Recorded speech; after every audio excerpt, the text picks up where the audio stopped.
called this X Spaces because there was a recent horrific, forget about what we went through in the Lebanese Civil War, what the noble Muslims in Florida just went through is simply unconscionable.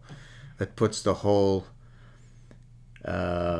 genocide of Nigerian Christians that is unfolding right now, where hundreds of thousands of Christians are being slaughtered but they're being slaughtered peacefully by Muslims, to shame, because there were some guys praying in a public space in a parking lot, and some sort of Christian evangelists came up and started heckling them and showing a slice of bacon to them. And the noble Muslims put together a press release, a very, very austere press release, very serious, where I don't know if it was an imam who was speaking, where he tried to get through the part where he's explaining how he looked up from his, while he was praying to see the bacon slab, but he couldn't get through the sentence because it was just too painful, because we know that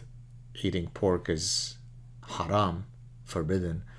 And so he felt, very threatened, very belittled. He felt that his religion was being insulted. And so, okay, fair enough. Look, I saw the clip, and those guys were being obnoxious. This is not the way that I would typically engage this issue. But we do live in a free society. In a free society, as I've explained, we tolerate racists, assholes, morons, falsehood spreaders. I'm Jewish. I support the right of Holocaust deniers to spew their nonsense. I support the right of people to stand up and say that the 6 million slaughter, the slaughter of 6 million Jews, did not take place. Nothing could be more offensive, and it's certainly a lot more offensive than some childish taunt of, showing a bunch of Muslims spraying bacon. But yet I support that right, because that's what happens in a free society. But let us suppose for a moment that you come from societies where you are completely the majority. And when I say majority, I mean in many Islamic societies, out of the 56 countries that make up the Organization of Islamic Cooperation, OIC, you have 95, 98, 99.9% of the population is Muslim. So you've never developed the reflex of coexistence, because you don't have to develop that reflex. You don't have to accept the fact that there are other people who think that your religion is useless. Many people think that Judaism is useless. More power to you. Go for it. Many people think out of the 10,000 different religions that religion X or Y is useless. You have art pieces that mock religion. Christianity is mocked all day long. Every day. You get national endowments of the arts grants if you mock Christianity. You're hailed a progressive at Oberlin College and Harvard if you mock Christianity. Heck, you can do a play mocking Mormonism. It's called The Book of Mormon. And you can have a run on Broadway for years, because baked into the DNA of Western society is the recognition that, yes, there is freedom of religion, but all religions must coexist. By the way, and all religions are not equal in their ability to adhere to that dictum. Hence, my book, Suicidal Empathy, right? Badminton is a sport. Boxing is a sport. They're both sports that start with the letter B, yet they're not equally likely to cause brain damage. Boxing is more likely to cause brain damage because inherent to the pursuit of boxing is punching in the face. So therefore, even though both are sports, both start with the letter B, they don't yield equal brain injuries. So, Jainism is a religion, Islam is a religion. They're not equally peaceful. Okay?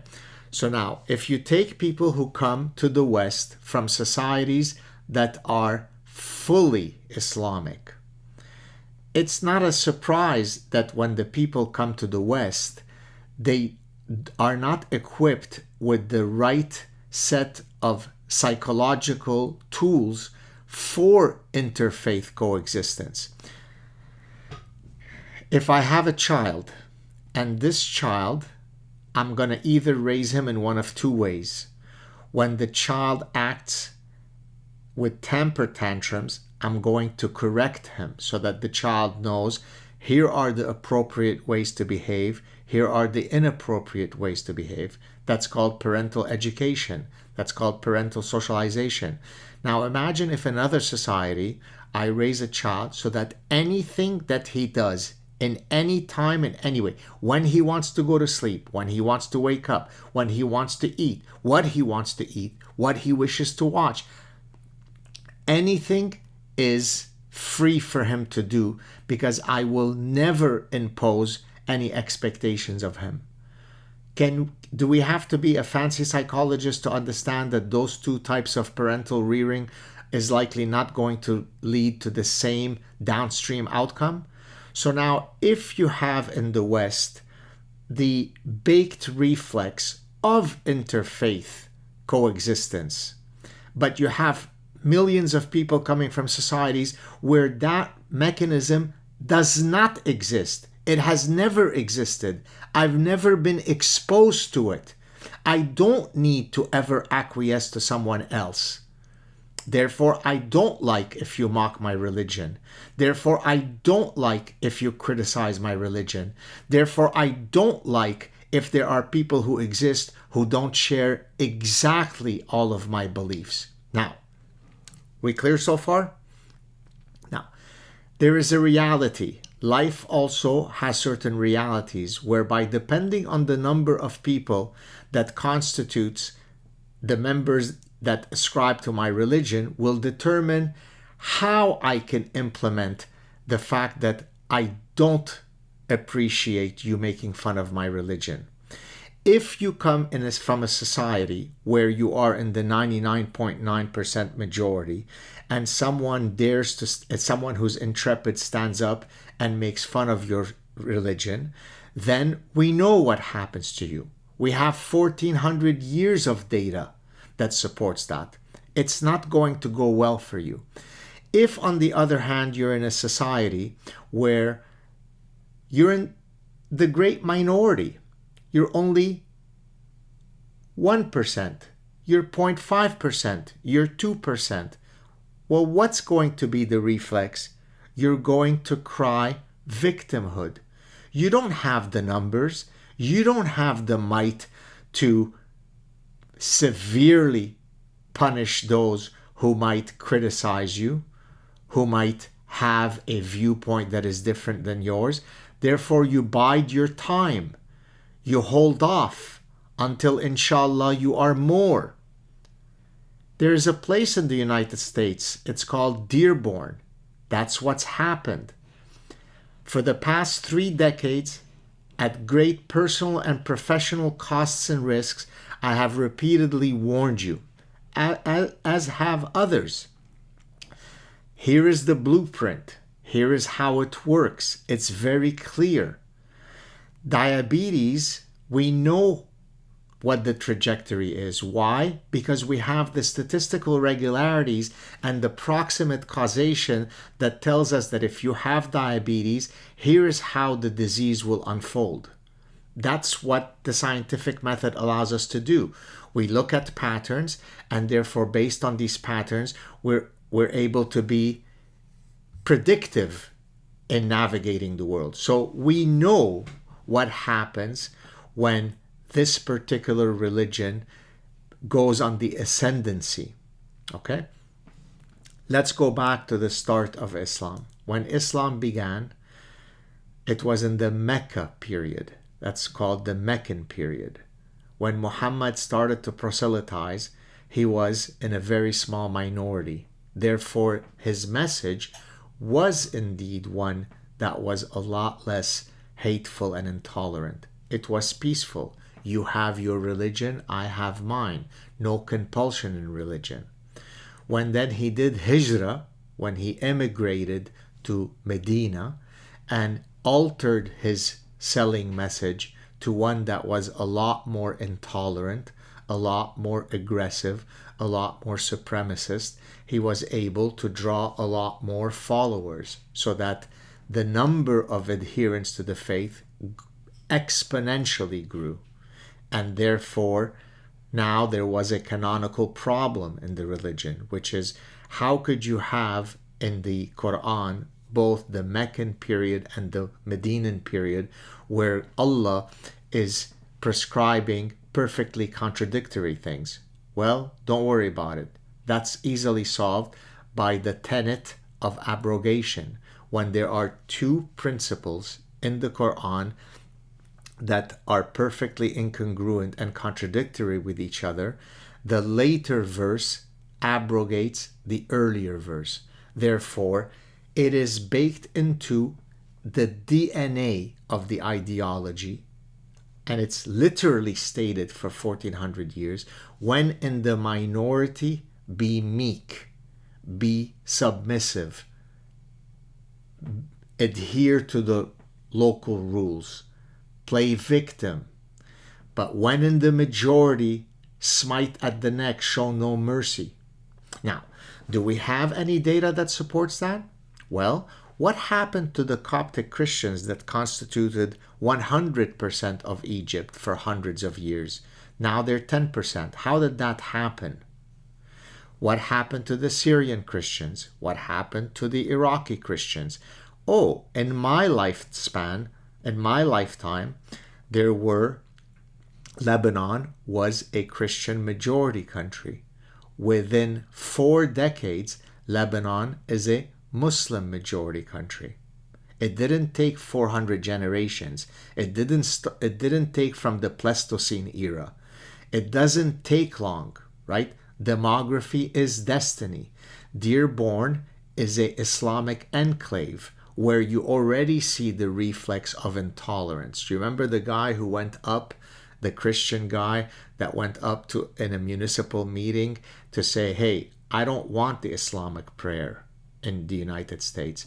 What did the Muslim mayor say? Now he feels more emboldened. Why? Because within his area, it's 55% Islamic. Therefore, I don't have to have the reflex of being tolerant. What did he say to the guy? You're not welcome here. Now, he can't kill him because he's not in the majority yet. But if he's in Syria today, he could kill him, right? Now, let's keep going. Give me a second, Mecca, because I had a bunch of points I wanted to make. All right. My family had to leave Lebanon. What caused that to happen? My parents were kidnapped by Fatah and tortured. What caused that to happen? My grandparents had to escape Syria. What caused that to happen? My brother had to leave Lebanon before the civil war because it was no longer okay for Jews to win the Lebanese judo championship. What caused that to happen? My eldest brother had to leave Lebanon before the start of the civil war when he was being harassed by PLO militia. What caused that to happen? My brother-in-law's family had to leave Alexandria, Egypt. They're Egyptian Jews in the 50s. What caused that to happen? My wife's family had to leave Lebanon after a few years of the civil war. What caused that to happen? Her ancestors had to flee the Armenian genocide 100 years ago. What caused that to happen? 56 countries today that once were 100% non-Islamic are now almost fully Islamic. What caused that to happen? What is the greatest colonial project that the world has ever seen. What happens to religious minorities in those societies? By the way, pointing to the fact that your uncle Walid was perfectly happy living his life in Jordan as a Christian doesn't negate those historical realities any more than the fact that John Wayne Gacy, on 99.9% of days that he lived, he did not kill anyone. But on those other 0.01%, he happened to kill 30 plus people. So the fact that churches still exist in Jordan today or Lebanon, or the fact that we existed in Lebanon until we had to really run quickly, doesn't demonstrate tolerance. It demonstrates that I'm tolerant until the time that I choose not to be tolerant. The story of the myth of Andalusia, when the Jews, Christians, and Muslims lived in peace together, is not true. Read the book The Myth of the Andalusian Paradise by a very well-known historian who came on my show. You are tolerated as long as you know your place in an Islamic society. You're a dhimmi. A dhimmi is a third, fourth-class citizen. So when these folks who were praying in Florida go up and call a press conference and CARE, the quote, civil rights group, which now is being designated as a terror organization, if I'm not mistaken, by the current administration, calls together a civil rights meeting. The system of the West is being gamed because they are using the language of civil rights until they are the majority, in which case you won't have any civil rights anymore, right? The Muslim Brotherhood, who I'd like to think you're not going to call them Islamophobic, not only the Muslim Brotherhood, many other Islamic leaders have said that we shall conquer the West through three means. I've explained this many times already. We are going to conquer the West through the womb of our women. Demography is destiny. Therefore, if the West is producing children at a rate that is below the replacement rate, but Islamic women are producing at a rate above the replacement rate, it'll take a while, but then demography will create a new reality. So that's number one. Number two, we will conquer the West through hijrah, through immigration, and we are seeing that, right? Mass immigration, open door policies that ultimately change the complete fabric of the host societies, the suicidally empathetic societies, right? Again, I hate to do this because I shouldn't have to. This doesn't take away from the fact that I could now point to more lovely Muslims that I have met in my life than I have hairs on my head, which is many, many thousands of cases. That doesn't take away from everything that I've just said, right? Individuals in any group come in many sizes and shapes. There are nice people and mean people in any group. And that includes whether you're Jewish, atheist, Muslim, Hindu, Shinto, Jain, doesn't matter, Christian. But we're talking about an ideology. An ideology exists as a set of principles. Those principles result in actionable outcomes in the real world. If the world were entirely Jewish, we can make a prediction as to the likelihood of the males in the world being either circumcised or not. Is that true? Is that Jewish phobic? Or is it true to say that if the entire world were Jewish, there would be a lot more circumcisions? Why? Because Judaism dictates that. If the world was entirely Jewish, there would be less pork consumption. Why? Because Judaism, the kosher laws, forbid the eating of pork, right? So the content of a religion is not just love everything and there's a God that we pray to. It has very clear, actionable, deterministic consequences. So, in 1400 years, do we have any data, historical data, demographic data, canonical data, epidemiological data that says whether with the advent of Islam, is there more personal liberties and freedoms or less? There's really two possibilities, more or less. Do we have data that allows us to know whether Islam contains doctrines that are consistent with Western freedoms? So what you saw a couple of days ago was an obnoxious bunch of, yes, Christian guys who were trolling these Muslims. But now, okay, does it make sense that they be charged with hate crimes? Does it make sense that there is the enhanced felony charges in Florida because you brandished not a weapon, not a knife, not a bomb, not a threat, not a physical attack. You brandished bacon. And with zero self-insight, the guy who gets up, the imam, and starts crying, right? He's crying because it's unbearable the amount of pain he experienced when they brandished that bacon in front of him.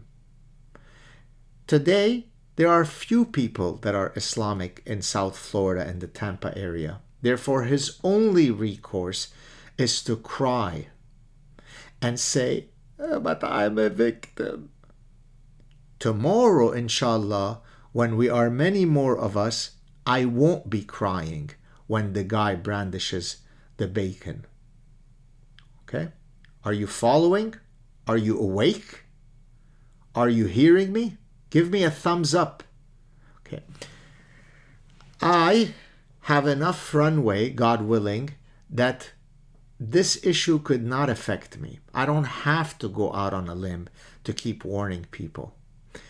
But I do it because I view it as my responsibility for liberty, for decency, for freedom, to get you to wake up. Now imagine when I go out and I, just as I did today on a Sunday, to try to defend those Christian guys who, again, admittedly, they were being unnecessarily antagonistic and obnoxious.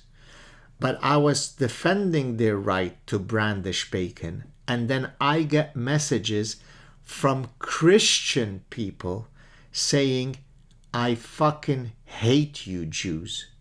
So the Jew goes out on a Sunday and says, the United States is a Christian country where Christian people have a right to mock those who don't eat bacon. And those Christian people decide that I am the biggest demon by virtue of my having a Jewish heritage. Then you will lose your freedoms, United States. I promise you that.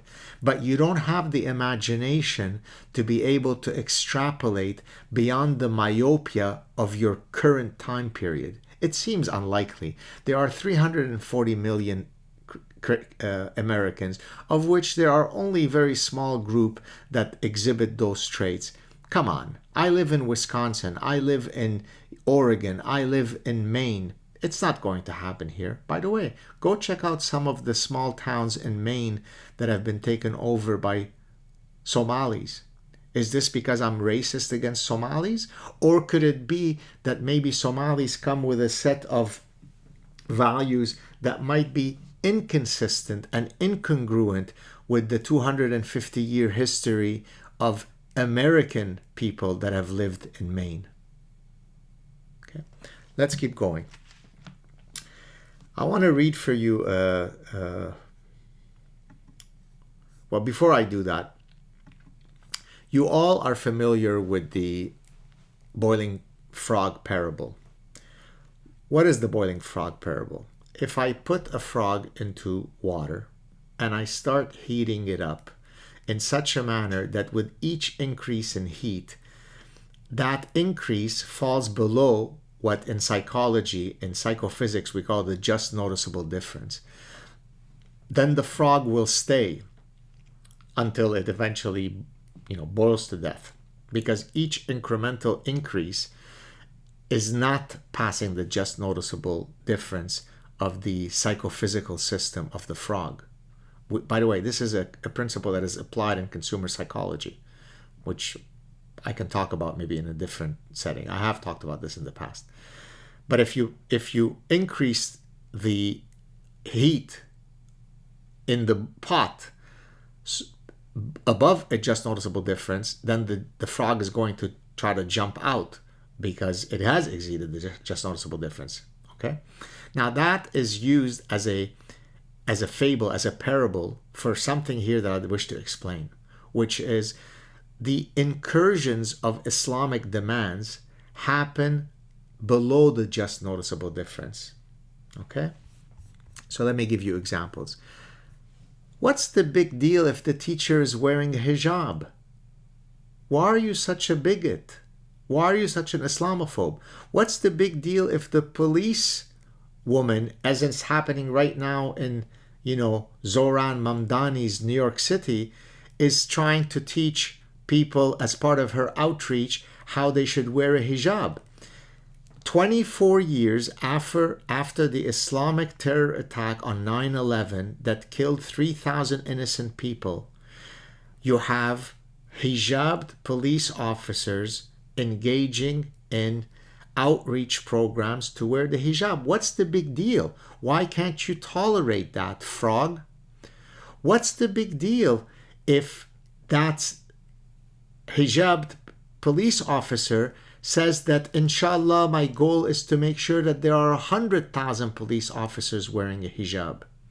What's the big deal if the border agent greets you in Arabic, Gad? For those of you who don't know, if a couple of weeks ago, I was leaving Chicago. I had just spoken at the University of Chicago on my forthcoming book, Suicidal Empathy. And the border agent officer, whose name was Muhammad, because it's written on his thing, saw that I'm from Lebanon, saw that my name is Saad. He says, Salam alaikum, my brother. Okay? What's the big deal? He's just being polite, right? Well, let's just see how that would go. Should then, if the border agent be Mandarin, also give greetings in Mandarin? Should it be that if his name is Jose Rodriguez, he should start speaking in Spanish if they see that, and so on? Or should you, once you come to the United States, adhere to the fact that this is an English-speaking country? Could you see anything problematic? By the way, it's not true that it's an Arabic greeting, as many degenerates said on social media when I posted it. I know tons of Christian Arabs. My family is Arabic speaking. We speak Arabic at home. We don't, when we see each other, go, Salam alaikum, ya albi. We don't say that. I've never heard it said. Not once. I'm 61 years old. It's an Islamic, and as a matter of fact, there are edicts that say don't do that greeting when it's a non-Muslim. Okay? So no, I don't want the border agent to greet me in an Islamic way. Okay? What's the big deal if the non-Islamic stores have halal? Why can't you be accommodating to our noble Muslim neighbors? What's the big deal if the cafeteria at school now at the university is halal, even though Muslims are still a minority at my university? Why can't you accommodate that? And it doesn't change anything for you, right? Be a frog. What's the big deal if Muslims block the streets for their prayers? I used to get a lot of emails from people saying, well, why do you object to that? Isn't it good that they're pious and they want to pray? Can't you just go to the other side of the sidewalk when they're passing by? But now Quebec wants to pass a law forbidding Muslims because they didn't have the capacity to forecast into the future of what being this suicidally empathetic might lead to. They don't have the imagination to engage in away from their temporal myopia. Okay? What's the big deal if the new Canadian citizen wears a niqab during the induction ceremony? That's their religion. Shut up, bigot. What's the big deal if students decide that they don't wish to write exams during the entire month of Ramadan because they're fasting? They can't be expected to be able to study and be able to be at their maximal intellectual acuity. Okay? Let me compare that to how I handle my Judaism in a secular nation. When I was a young man, I was playing in a Quebec Cup. This is sort of the Premier League at Quebec at the time. I think it was maybe a semi-final game. The game happened to be on the eve of Yom Kippur, which is the highest Jewish holiday, which means that if I want to play that day in that match, I have to go into that game having started my fast. By the way, it's a 25-hour fast. It's a full fast. No drinking, no eating, no water, nothing. So I'm going to play a game around late September where it could be still hot, and I will not even hydrate for another 25 hours, right? I mean, it's literally dangerous. I didn't seek to have the game changed to abide to my schedule or my religious heritage. I abide by the secular nature of the society that was kind enough to accept me in 1975. At my university, there are religious accommodations for everyone. Yet I never canceled a class because it was a Jewish holiday. Because most of the students who are not Jewish should not have to abide by the fact that I'm Jewish, and therefore I impose my dictum on them. Therefore, that's my problem. You see the difference? Because I have internalized the fact that I have to abide by the majority of that society without ever imposing 1 millimeter of my heritage on anybody else. Hey, what's the big deal if you hear the call to prayers 5 times a day? After all, there are church bells that ring. Right? You've heard that often. Well, now they're trying to pass noise ordinance laws to get around that issue. But again, you're not understanding the mechanism. Today, I can't impose my wish to have the Adnan call the call to prayers 5 times because I'm in the minority. But in Dearborn, where I'm in the majority, I can. If you now have 60 cities in the United States that replicate the demographic realities of Dearborn, would the United States be the same place? Does that make me bigoted to think so? Does Japan have a right to remain Japanese? Does Saudi Arabia have a right to remain Saudi and Islamic? Do the Finns have a right to retain their Finnish culture? If yes, for every society, why can't the West say, I don't wish to abide to Islamic sensibilities. I don't wish 1 millimeter of my societies to abide to anything other than that which our society is. Right? If you're unable to see that, then you are suicidally empathetic. Let me go on. Why are you so mean and lacking in empathy? Why can't you just adhere a bit? By the way, and I discussed this in Suicidal Empathy.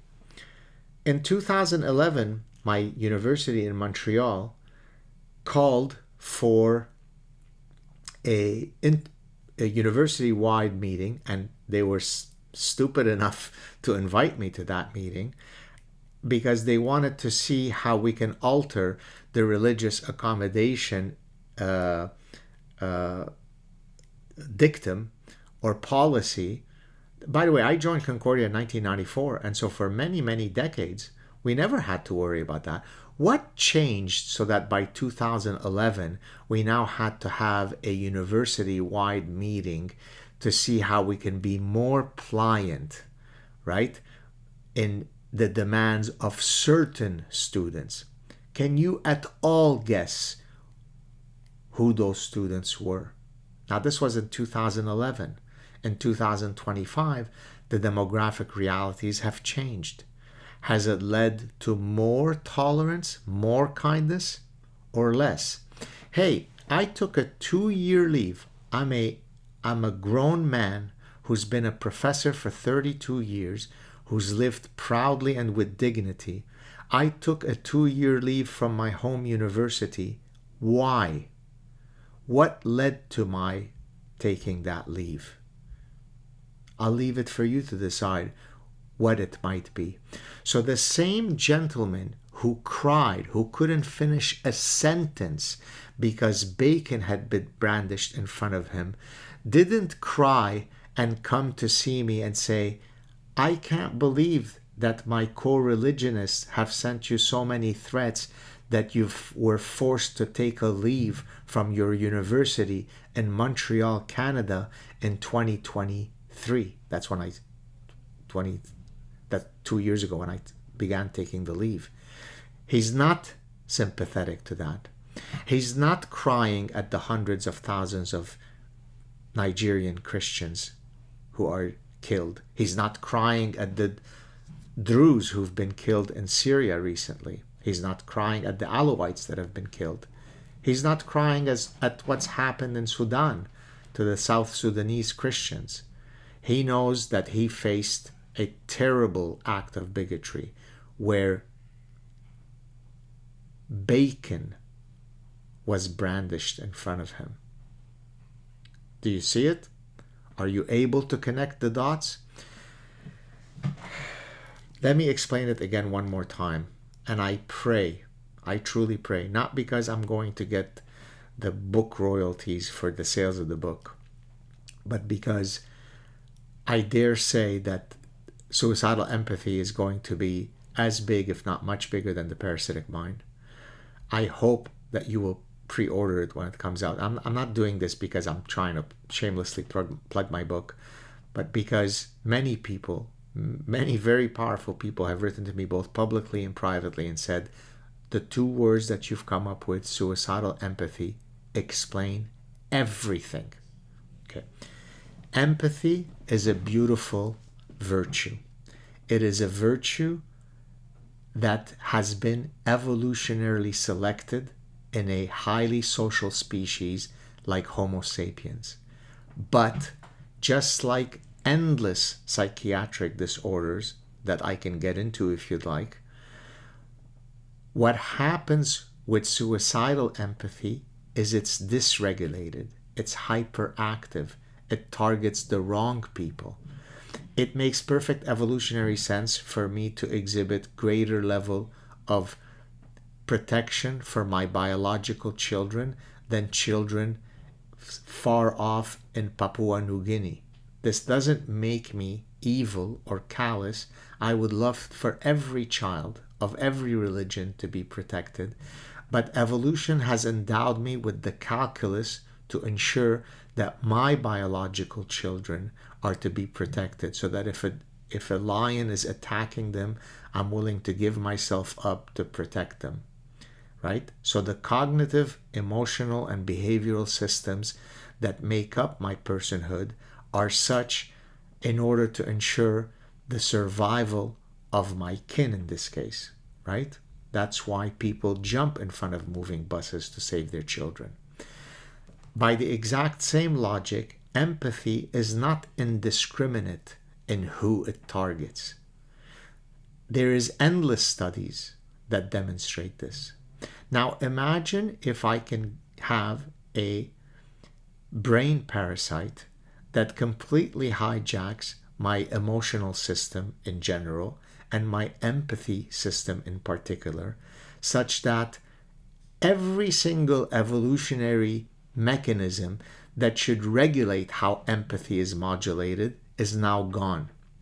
Therefore, even in Florida, even in red Florida, even in Governor DeSantis's Florida, we decide to enhance the felony charges for brandishing bacon to Muslims, because in the United States we will not tolerate hate towards Muslims. Keep at it, and I promise you, keep this X spaces, save it, share it with your children. You will wake up one day and it will be Minneapolis, but all over the United States. It'll be Dearborn all over the United States. Just like there are 56 countries today that once had 0% Islam, today they're 100% Islam. Let me end on a positive note. There are endless qualities in Islamic societies, in Arabic societies, that are beautiful and laudable. Friendship, hospitality. Individuals come in all sizes and shapes and form. There are some of the loveliest, warmest people I've ever been friends with. I mean, I'm Arabic, for fuck's sakes. I go to places where we speak Arabic. The people who I speak Arabic with are not Jewish. They're Muslim. They're lovely. They're kind. They're fans. That says nothing about Islam. I'm trying to get you to think straight. Frankly, I fear that the death spiral of the West is one that it won't be able to extricate itself from. I wish you all a good day.